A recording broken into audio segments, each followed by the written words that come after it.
इकरा एक सादा, शर्मीली मगर ख्वाब देखने वाली लड़की थी। इसे बोलना बहुत पसंद था, खास तौर पर वो अल्फाज जो दिल से निकलीं। बचपन से ही वो कहानियां सुनना, नज़में पढ़ना और दूसरों के दिल की बात समझना जानती थी। लेकिन एक दिन जिंदगी ने इसके सामने वो रास्ता रखा जहां से उसकी आवाज दुनिया तक पहुंची।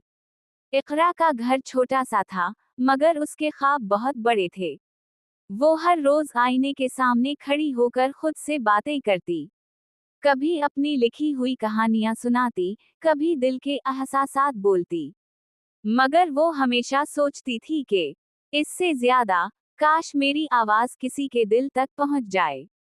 एक दिन इसकी दोस्त हैना ने कहा, इससे ज्यादा, इकरा, तुम्हें पता है, आजकल लोग YouTube पर अपनी आवाज से दुनिया बदल रहे हैं।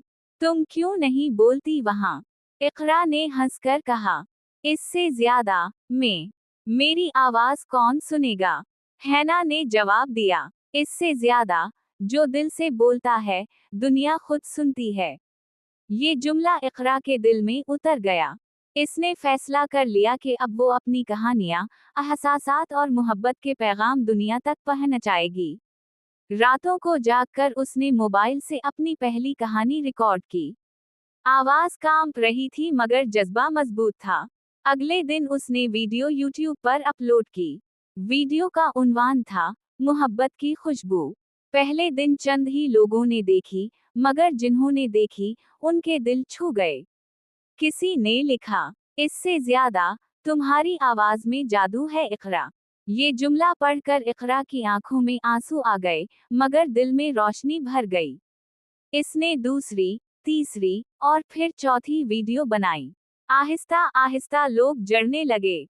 इकरा की आवाज अब सिर्फ आवाज नहीं रही थी, ये एहसासात का समंदर बन चुकी थी। वक्त गुजरता गया, इसके सुनने वाले उसे दुआएं देने लगे। किसी ने कहा, इससे ज्यादा, तुम्हारी बातों से दिल को सुकून मिलता है। और कोई कहता, तुम्हारी कहानियां मेरी जिंदगी बदल देती हैं। एक दिन इकरा ने आसमान की तरफ देखा और मुस्कुरा कर कहा, इससे ज्यादा, या अल्लाह, ये सब तेरी अता है। उसी लम्हे उसने फैसला किया कि वो अपने चैनल का नाम रखेगी, वो नाम जो इसकी पहचान बन गया था। वो नाम जिसमें उसके दिल की गहराई, इसके जज्बे और इसकी मोहब्बत की झलक थी। इकरा ने अपने चैनल का नाम रखा, इकरा की आवाज।